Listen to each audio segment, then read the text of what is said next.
Well, thank you so much for having Amy and I with you here today. As was mentioned, our daughter did go here for, I think it was grade 6, 7, and then that was before you had they had to leave at the end of grade 7. They were sort of shipped out, and so thank you for the role that this church played in shaping our daughter through that. I would like to thank, as much as I joke about both of them, I would like to thank Ken and Grant just for the impact that you have had on my life in the 26 months that I've been at started CCK, now Storehouse Community Hub Society. So thank you for the impact that you men have had in my life in the short time. It's always nice when Grant comes and I can console him with his love for the Canucks and the sheer disappointment there. But as Ken mentioned, Amy and I have been involved in this community for almost 22 years. We moved to Cloverdale because there was a church that we desperately wanted to be a part of, that we thought could really shape our family and our children. And I was fortunate enough to end up pastoring as part of the pastoral team at that church for almost 10 years. And then really felt like the Lord was shifting me into this type of work that I've had the privilege of doing since 2016. So thank you for having me. Like I say, we have 3 children that were raised in the community here. If you're wondering why is this guy got a toque on, it's because I spend so much time in hockey rinks that it's a part of what I am. But in the moments that I have with you, I just want to begin with a little bit of a story of 2 stories. The first one is by a author that I've really grown to appreciate. He writes a lot on the topics of homelessness and poverty and addiction. And he said this, and this really impacted me. This was recently, he spoke this at a church, and he said, "This morning, I am bringing to you what I've learned from the Jesus who I don't think I could have met in Bible college or seminary, and many times, sadly, in the local church. It was when I started working and engaging with people that were experiencing homelessness, poverty, and addiction that I was changed. And that engagement changed his theology, how he viewed ministry, and for me, I can relate to that. For me, it happened as I was meeting Jesus at underpasses, at shelters, at community centers, at the hamper days, at food bank. This is the Jesus who has transformed my life. And anytime I get to share in a setting like this, I love to tell the second story, and that is the story of my father. I count it, as I said, a privilege to be here this morning, and I am very aware that if it wasn't for the redemptive power of Christ, that I would not be here this morning. My father spent many, many years on the downtown east side. He was engaged in the drug culture. He was a heroin addict. He was shot multiple times in drug deals gone bad in the 50s and 60s. He did repeated sentences to several of the local jail establishments. He was no stranger to the authorities or the drug culture. But thankfully, there were ministries like Storehouse Community Hub Society, like the UGMs, the Teen Challenges, and something called Turning Point. And one day, his dad was just reaching the absolute depth and despair. He went to his favorite little cafe where they would usually do deals and things like that. And he also made arrangements for one of the outreach workers to come and meet him there, one of the men who had been preaching the gospel to him. And he had grown up in a Christian home, but had obviously walked away from it. So as the outreach worker was approaching the cafe, there were also a couple of members of the RCMP who were there to arrest the gentlemen that were at the cafe. And so, as legend would say, and if my dad was here today, sadly he passed away many years ago, but he would say that in God's divine intervention, the door was opened and the outreach worker walked through first, went directly to my dad, and the RCMP went to the other gentleman. And that day, 2 lives took 2 very drastic paths. For one, went into lengthy sentence in prison, and the other was immediately radically renovated by Christ. And in the years until Dad's death, he was used in many, many ways, because when people would come up to him and say, "You don't know what I'm going through," he would show the scars of where he was shot, or he would tell a story and he would say, "Yes, I am very, very aware of what you're going through." In the moments I have with you, I could have went to many verses that speak of the poor and the needy. The scriptures are filled with them. Proverbs 14, Deuteronomy 15, again in Proverbs 14, 1 Timothy. Those are just a few, but there is a constant playlist of scriptures that encourage us as believers. Clear instructions are what we are called to do. But what I want to speak to you about this morning is, and this is very valid based on what Ken had talked at the beginning, we are very grateful for the partnership that we have with Hillside. You do make daily an impact in what we are called to do in our community and what we are collectively called to do. But what I want to speak to you about is the soloist versus the orchestra. I love soloists, it's phenomenal, but there's something about an orchestra that is just incredible to witness. I love music. I was a worship pastor for many, many years. So it would be an understatement to say I love music. But one of my favorite quotes from the gentleman I mentioned at the beginning, in a book he wrote called "Grace Can Lead Us Home, A Call to End Homelessness." And before I read this, please look at homelessness and think of it, sub in a little bit of a different definition of just not unhoused people, but think of the ones who we would interact with every day that are struggling with food security, that are struggling with addiction, that are struggling to find some place to call home. And this is what he said. He said, to end homelessness, we don't need soloists, we need an orchestra.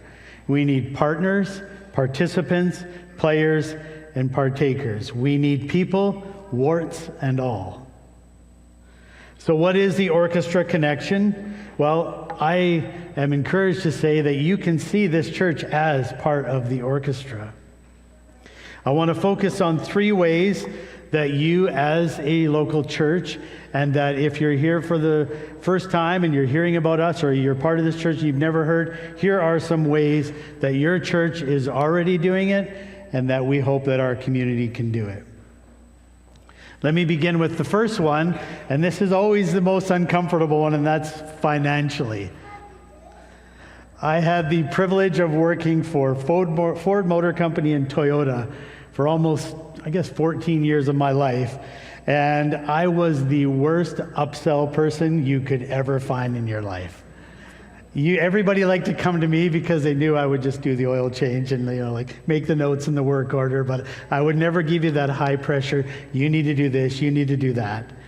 And so it's tough to say that here because we are so incredibly blessed by your church, but the reality is that without finances, we simply do not exist. When I came to Storehouse about 26 months ago, I was ignorant of the sheer amount of people that we are able to collectively affect every day. Whether it was the nightly community meal, the mobile meal program, the Christmas hamper program, the temporary winter shelter, our 5 food banks per week, I could go on. But together, collaboratively, we are serving anywhere from between 45 to over 5,000 people every week. And I say collaboratively because you are a part of that. Simply said, finances make things happen. So please pray for us as we continue to seek out funding. Grant and I will be spending a lot of time together in a few months once he's through tax season as we look to 26, 27 and what we feel God has called us to do as a community. The second way is through our time. In our society, a lot of people, time is money. They would rather, as was mentioned, I resigned almost 3 years ago from Cloverdale Minor Hockey, but I'm still the president. So resignation is just a suggestion, apparently. But at the last meeting, I said, I am done. So in May, I am done. But I remember a time, it was when our kids were a little bit younger, all three of our children that were very active in Cloverdale sports. In one weekend, we had 16 sporting events. And I know there's probably people in the room right now who may have a hockey bag in the car, a baseball bag in the car. They're going to ump a game or play a game or whatever it would be. I am very aware. But through God's grace, we are incredibly blessed with our volunteer program. We were fortunate enough on Friday night to honor our volunteers. I don't know if anybody was there, but if you were, it was a pure joy to honor our incredible volunteers. Where people in society say now, oh, people just don't volunteer like they used to. And we've seen the statistics nationally. We have seen an increase in the volunteers that we get at Storehouse. So thank you again to each one that does that for us. We had last year over 48,000 logged volunteer hours. That doesn't include when somebody might bring their kid who's not registered with us as a volunteer. So it would be safe to estimate that we're well over 50,000 hours of volunteer, which if we had to hire those people, that would equal, I believe Ryan, our volunteer manager, said we'd be looking at over 30 to 35 full-time employees, which just wouldn't happen. Spend a moment in our food bank. Spend a moment in any of our programs, and you will see genuine gratefulness from the people that we serve. Whether it's a story, I remember the first time I took my youngest son, he just graduated, and I sort of voluntold him that he was coming to do a mobile meal shift with me. And so we went to White Rock and delivered, I believe, to 14 to 16 different houses. And he came back to the car, and Josh is a pretty level, non-emotional kid, but he was just very, very affected by the gratefulness that people expressed to him. He had more grandmother hugs that day from people who were just so grateful to see him. He came back with story after story. He was helping some lady find a fictitious cat that had gotten out, and but it was just a beautiful picture of people who don't get those human daily interactions, for him to be able to just care for them and show them the love of Christ in some way. I'm incredibly grateful for the people who daily volunteer in our programs. The third and the final way that we are partakers, partners, participants, and players is through prayer. Some of you are probably saying, well, why didn't you start with prayer? I remember I was at a conference one time, and this gentleman at a church of 20,000 people, I believe it was, and somebody was like, why didn't you start with prayer? And he's like, well, that's the obvious one. And so I go back to the opening story about my father. Without the power of prayer, nothing, I believe, apart from what God had planned would have happened with my father. There was, as I mentioned, he was raised in a home where he had a very godly mother who prayed and prayed and prayed. I had a godly grandmother who prayed and prayed for me in those moments where I was confused and ignorant and would walk away from things. My grandmother didn't only pray, she also wrote me a letter that said I was going to hell. So that had an effect on me as well. There were 5 of the 100 and something grandkids that got that letter of honor, and she passed away sadly at 99. I believe it was 2 months short of getting her letter from the Queen, and that's all she lived for, was that letter from the Queen. But she got to be with the King, so. Scripture says this to us this morning. It says that the prayers of a righteous one have great power. It says that the prayers are powerful and they are effective. In Philippians, it also says, in every situation by prayer and petition with thanksgiving, present your requests to God. So you may be sitting there and going, okay, here are the few of the things that I can pray for. But do I just is it just these things? And the answer is yes and no. Please pray for the things that I've talked about. But if we want to drill down into specific things, here are some of the things that I believe we can pray for. Please pray for the refugee family who desperately need our food bank to simply survive each week as they settle into a new life in Canada. I won't go anywhere politically, but we welcome and then we a lot of times abandon. And so for us, we are incredibly fortunate to get to play that part where we get to walk alongside those people and help them with resources and help them settle into life in Canada. Please pray for the single mother who is fleeing domestic violence and accesses our community meal because she feels safe there. And she knows that she's loved, and that's a place where, again, she can talk to people and she can find resources that will help her. Please pray for the senior. I mentioned that story about my son. Please pray for the senior who is accessing our mobile meal program. Whether it's one of the 4 nights of the week or all 4 nights of the week, they get to engage and feel dignity and talk to somebody. Please pray for the people who visit them every day. And again, please pray for our volunteers, for our finances.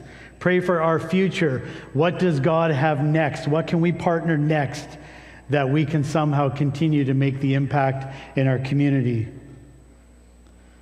Please pray that Jesus would be present every single day in every single thing that we do as Storehouse Community Hub Society.